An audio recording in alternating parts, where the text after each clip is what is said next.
Good. Well, very warm welcome to you. Welcome to St. Mary's. If we haven't met before, my name's Matt. I'm one of the leaders at this church, and I do hope to meet you after the service at the lunch, the community lunch. I'll be there.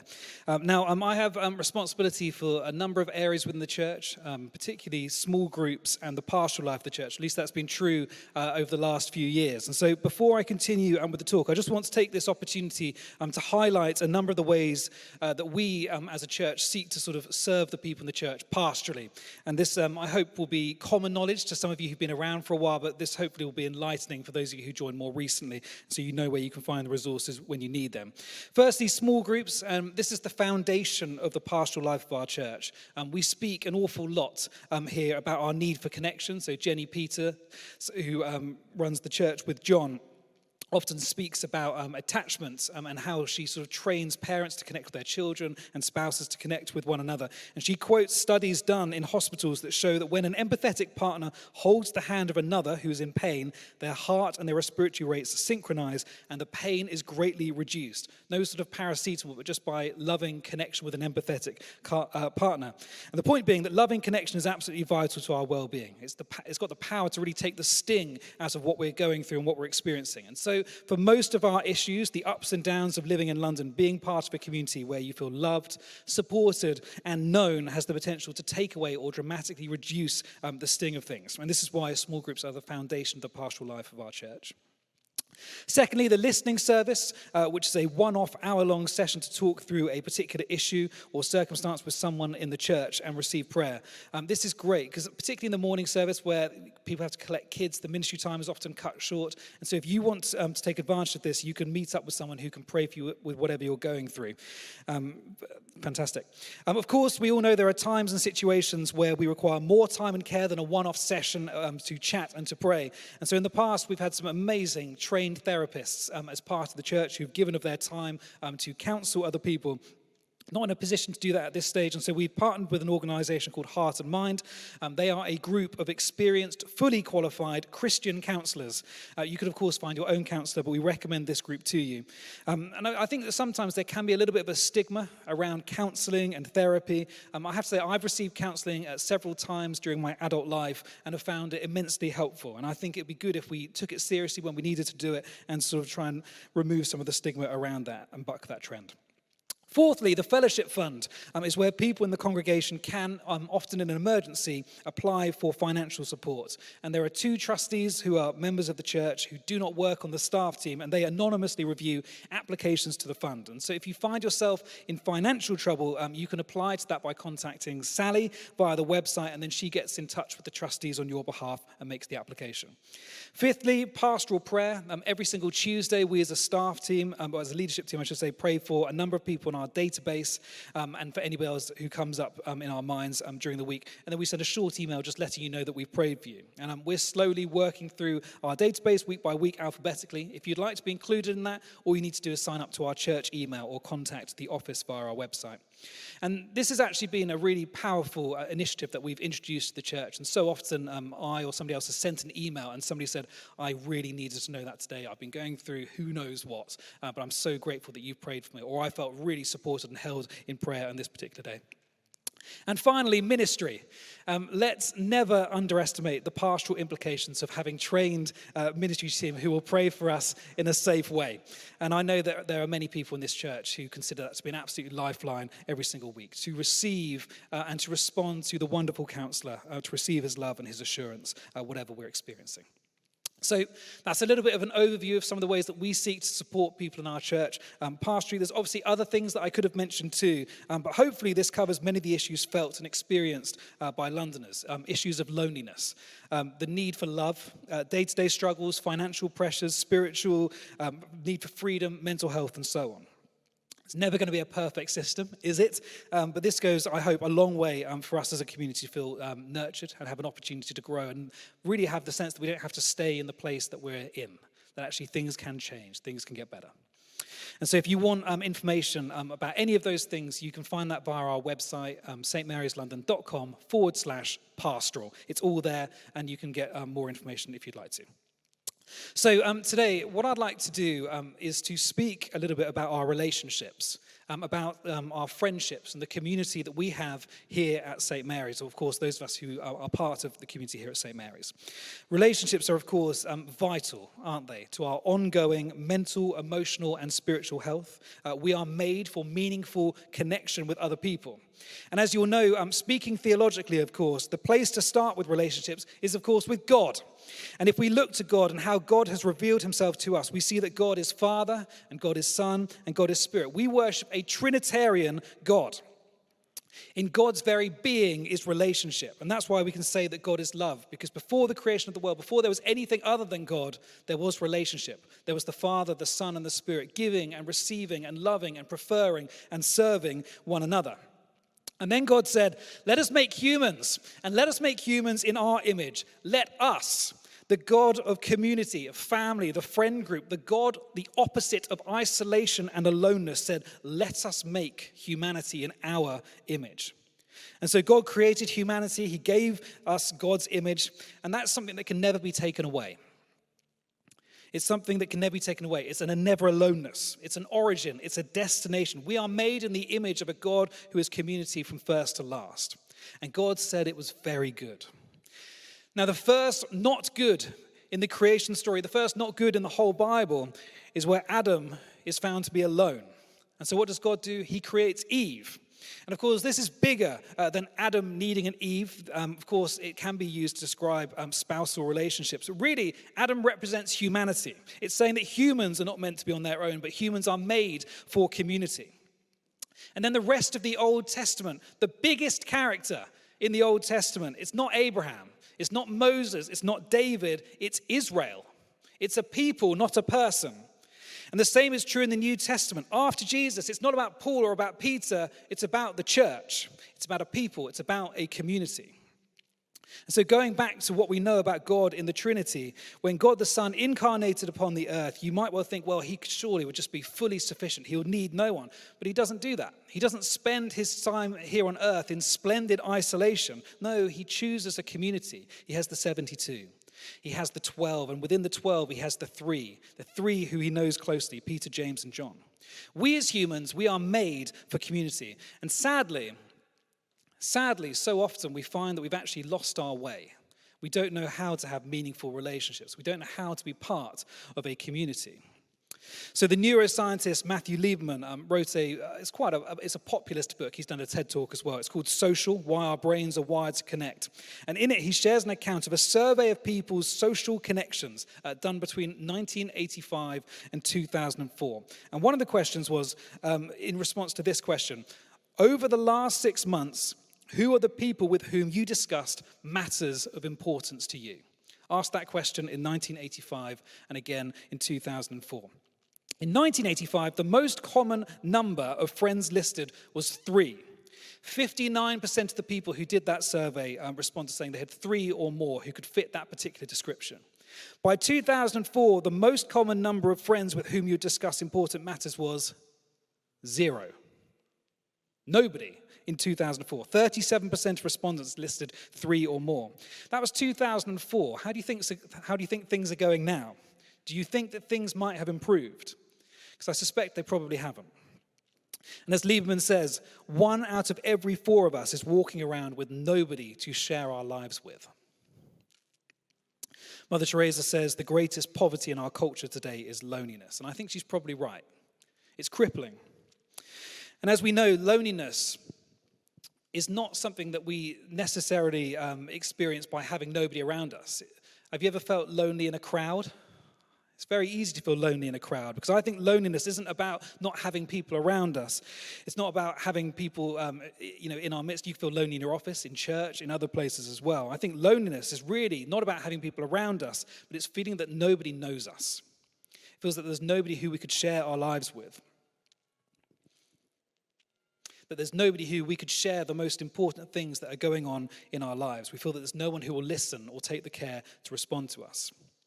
And of course, we would hope, wouldn't we, that the church would be counter in this sense, that we actually, we believe ourselves, that the metaphors in the New Testament are that we're a family, that we're a people who come together, we're siblings in Christ. This should be a place where connections are made, where the lonely are placed in families, as the psalmist says. And hopefully that is the case. But it's possible that it isn't always the case, which is why it's good to every so often talk about these things, to remind ourselves of why it is that we are here. And there's been an awful lot of change in our church, in every single church over the last few years. You might have heard there was a pandemic recently. And what's happened for us as a church is that people have moved out of the city and they've left this church because their job circumstances have changed. And so I think we've had really different responses about what's happened for people who have stayed beyond the pandemic and people who have joined more recently. And I think both the services are quite different as well.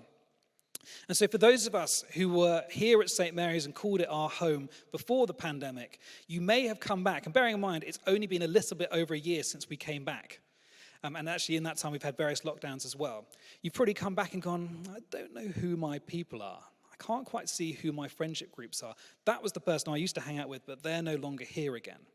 And then you come on Sundays, perhaps slightly less frequently than you did before because we're out of the habit and because we've got to see family who we haven't seen for 2 years. And it's all a bit more inconsistent. We don't recognize the people who we're with. And there's a sense, like, it just feels a bit daunting to feel like you have to start over again, to try and make new friendships, to put ourselves out there. And I think that's a really fair response if you've been here for a while, because it's been a draining couple of years, and to put ourselves out there takes vulnerability. It takes time, it takes consistency, it uses our energy, and actually a lot of our resources are quite depleted at this stage. And so there's that group of people who are part of St. Mary's. And then, since the pandemic and we've reopened, we've had tons of new people come and visit us who have joined us in the last 12 months as well, and they're looking for a place to worship, a place to call home, and they're really looking for community. And I think this is felt most acutely in the evening service, where I think the core of the evening service has got much, much smaller than what it was before the pandemic. So we've got loads of people who are new. The new people massively outweigh the people who were there before the pandemic. And so everyone's arriving going, who's going to welcome me? And they're all looking around and they're all brand new. Who's going to welcome the new person? Well, as I'll be speaking to them tonight, we're all going to need to welcome one another. We're all going to just have to take some ownership for this church now. We're all going to have to say, well, actually, if I'm going to call this home, I'm going to have to be all in. I'm going to have to be the person who welcomes, even though I would quite like to be hosted and welcome myself. We're all in the same boat. And my hope is that we can do this, that we can do this work together to make this church a place where relationships can thrive. And what would be the best, I think, is for every single one of us to take some ownership of that, to say, this is my church family. Whether we've been here for 3 months or whether we've been here for 10 years, to do that.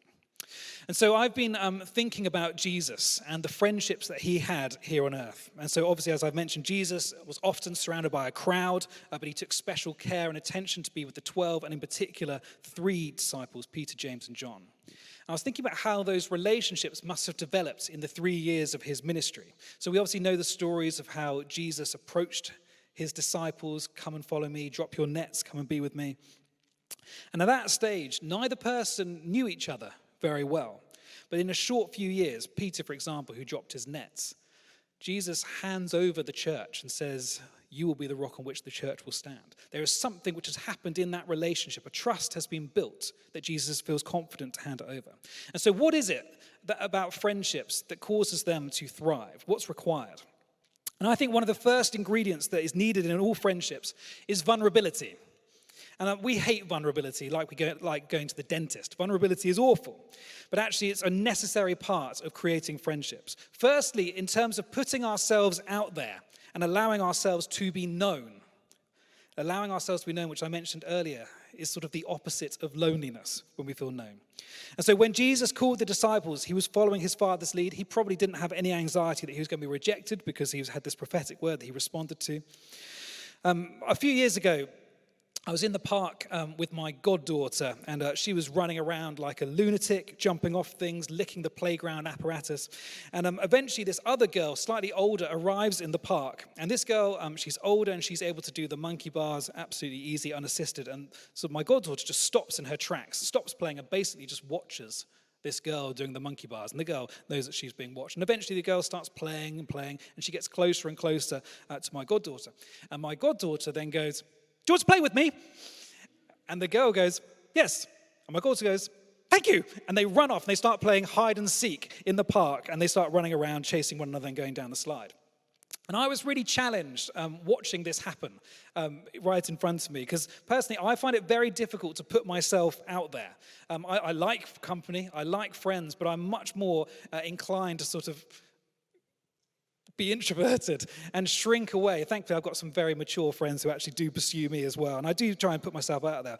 Pip, my wife, is so much better at this than I am. She puts things in the diary, she pursues friends, she makes sure that she's got things going on, but I'm much, much worse at that. And I realized that for my goddaughter, there's no filter when it comes to making friends. There's no experience of shame. There's no experience of rejection. She just puts herself out there. There's no walls that have been put up to protect. There's no sense of embarrassment about it. I wonder when Jesus says, I love the children should come in, we should be like childlike. That's what he's talking about. We should approach God like children, but we should approach one another like children too. And I think with that, when we do feel vulnerable in these things, it does feel stressful, but so often the risk is nowhere near as bad as we think it's going to be. And the payoff is so much better. It's so much better.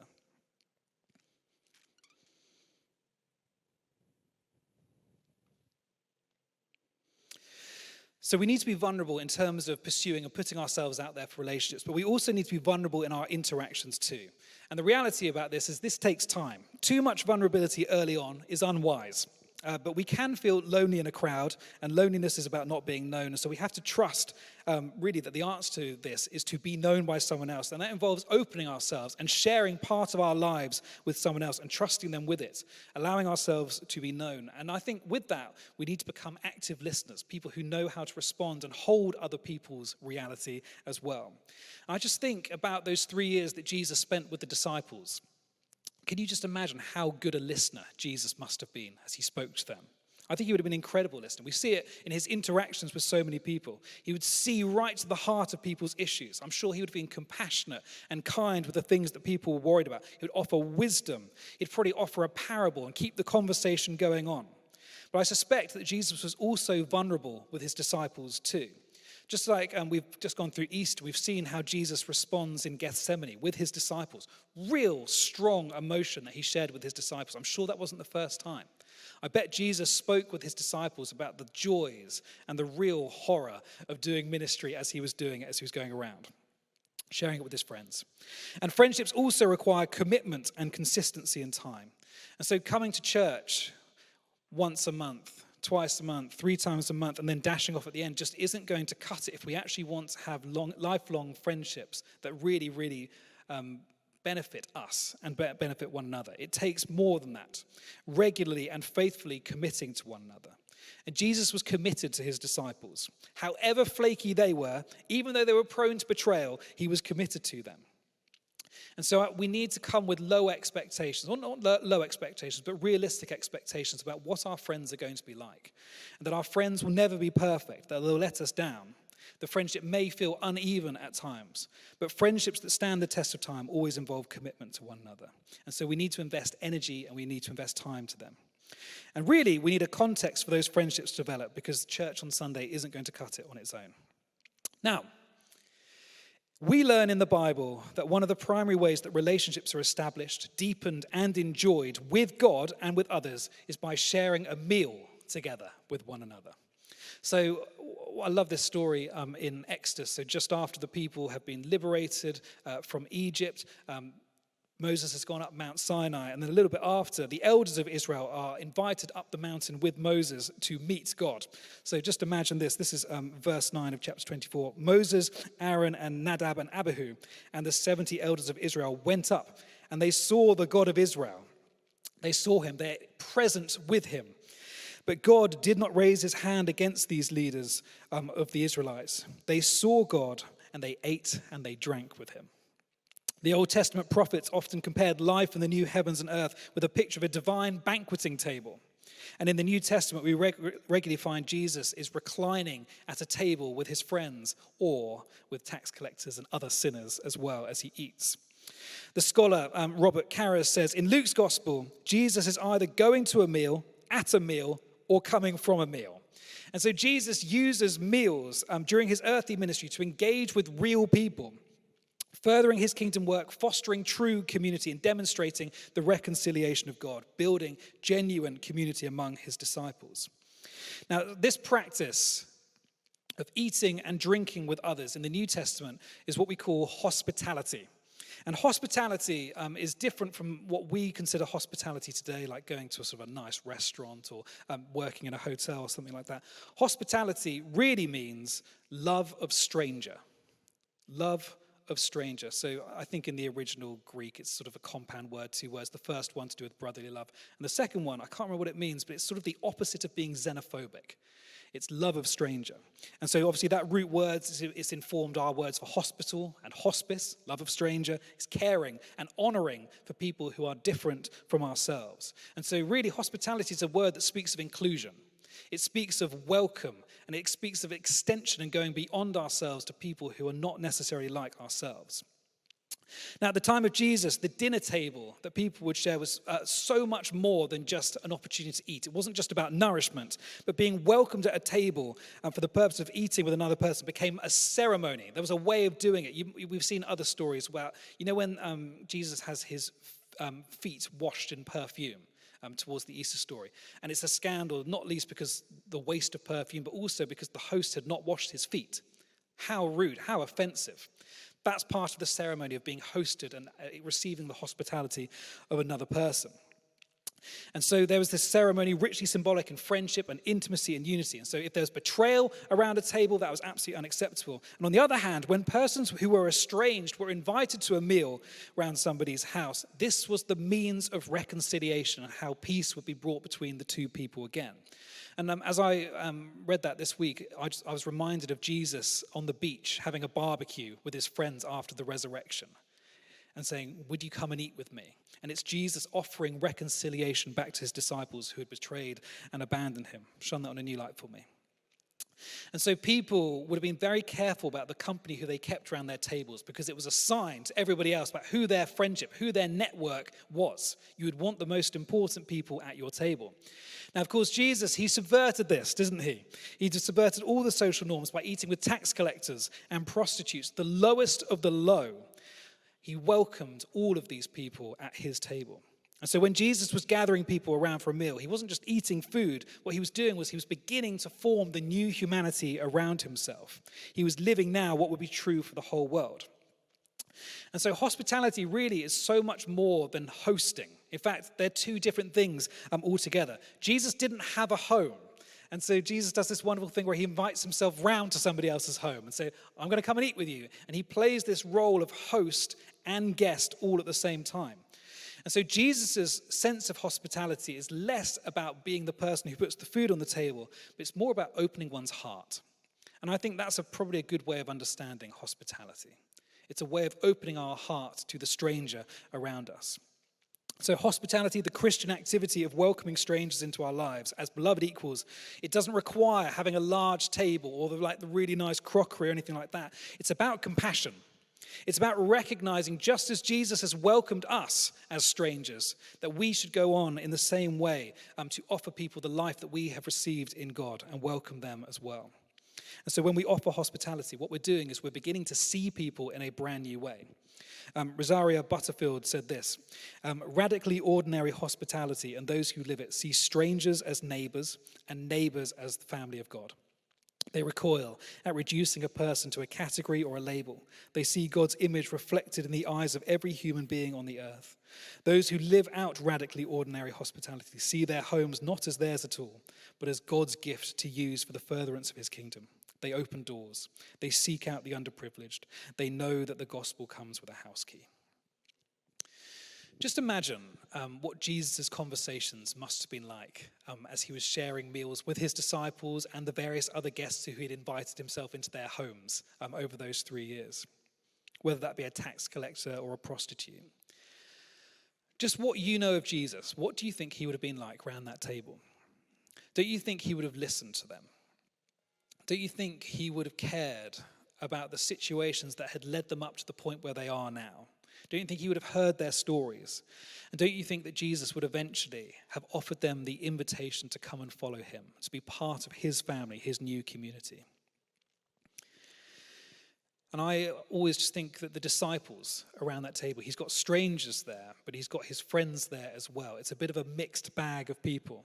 And what he's doing is he invites these groups of people together, is he's training his disciples. He's widening their perspective and their understanding of what the kingdom of God is like. He's teaching them what the kingdom is like. He's showing hospitality as God wants to show to all his people. And he used the same table to nurture his relationship with those disciples.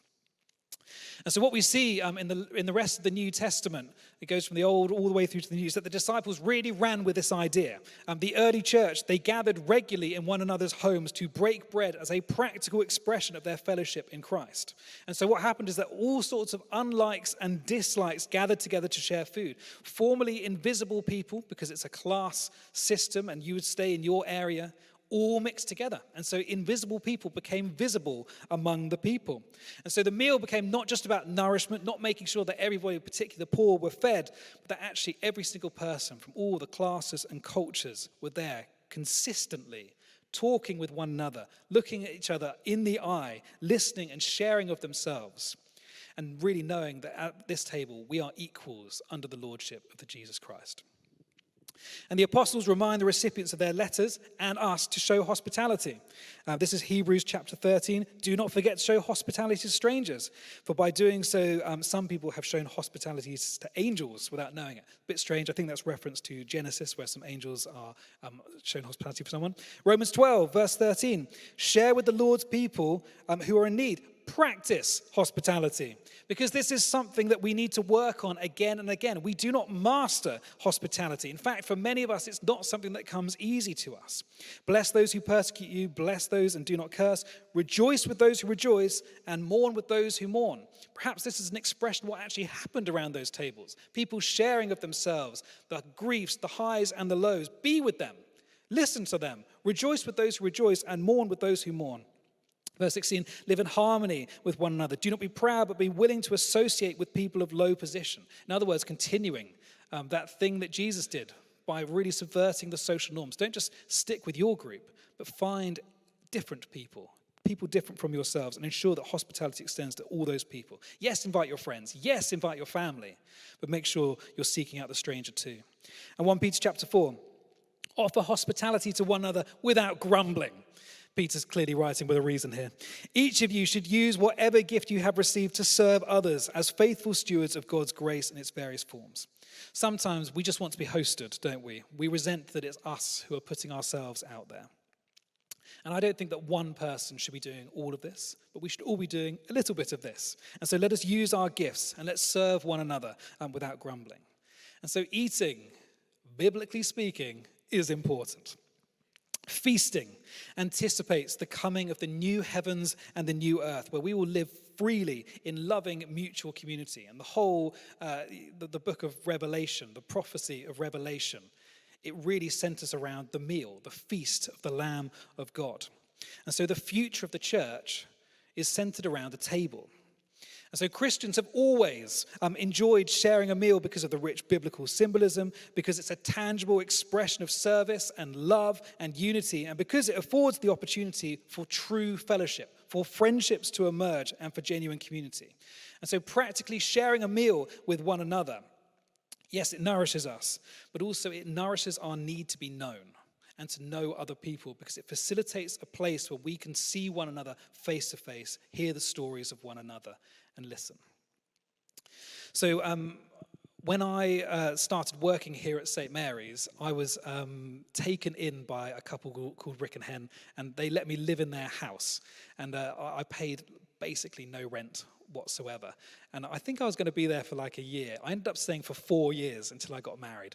And I always remember speaking to Henrietta, and she was saying, well, we heard this talk about hospitality once, and we thought it was just having people around for dinner, but we felt challenged to open up our whole home. And so myself and another person got to live with them for a number of years, sharing our lives, sharing time around the dinner table, the highs and the lows for all of us. It was an amazing thing to have experienced. When I was a student here at St. Mary's, I lived in Shepherd's Bush in my second year, and I met a couple called James and Janie Cronin, who've now gone on to plant a church up in Manchester. And James invited me round the house, and I would go around more regularly than was probably appropriate, because he's a great cook. He's a really good cook. And he looked after me. Looking back at that, I just think he was probably like a 50-year-old man, and I was like a 20-year-old student, and he just looked after me. He took me in, and he made me food almost every single week.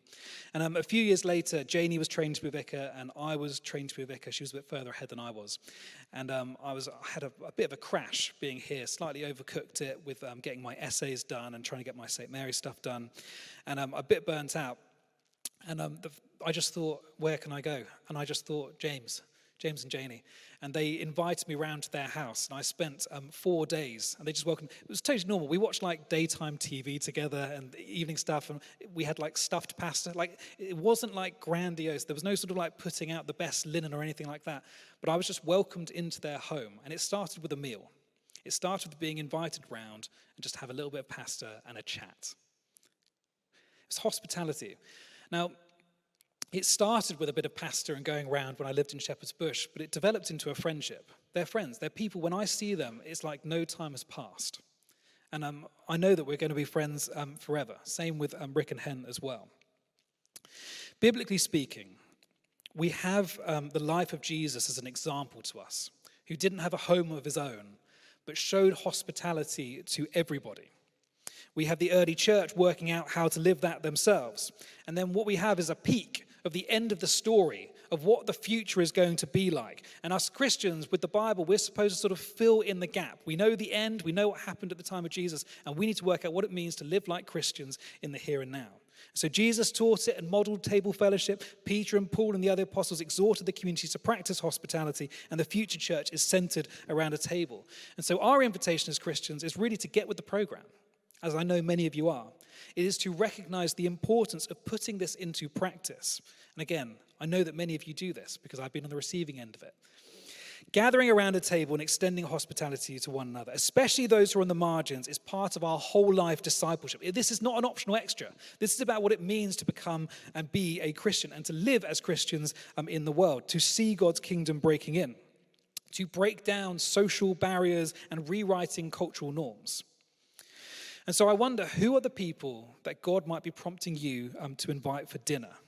Could you be intentional about creating space where people are welcomed and included so that people can be heard, their stories can be told, and they can be known? Are there places where we can be consistent? Not to sort of like, I'm going to do 100 people all in 1 week and never see them again, but are there people who I can be consistent with? And so whether you've been here for years or you've only just arrived, who could you show hospitality to? Could you set the stage for new friendships to emerge? Could you create a context where people are seen and heard and ultimately feel like they're known and loved? Now, we may want to disqualify ourselves because we think we haven't got a particularly nice flat, or we don't really have a nice space to host. Remember, hospitality is more than hosting. It's in fact different from hosting. Hospitality is an attitude of the heart. Do I have an open heart to strangers, or am I looking to keep myself closed off and on my own? And really, when we've got a closed heart, that's definitely something that we should take to Jesus, because we're looking to become increasingly open-hearted people. Jesus didn't have a home, but he invited himself round. And so could you find other people you're friends with who do have a space, and then you find some strangers to invite? And so I would like to encourage us to do some dinner time, to find some people to share meals with. Bring your friends, bring your family, but bring some people who you don't know as well.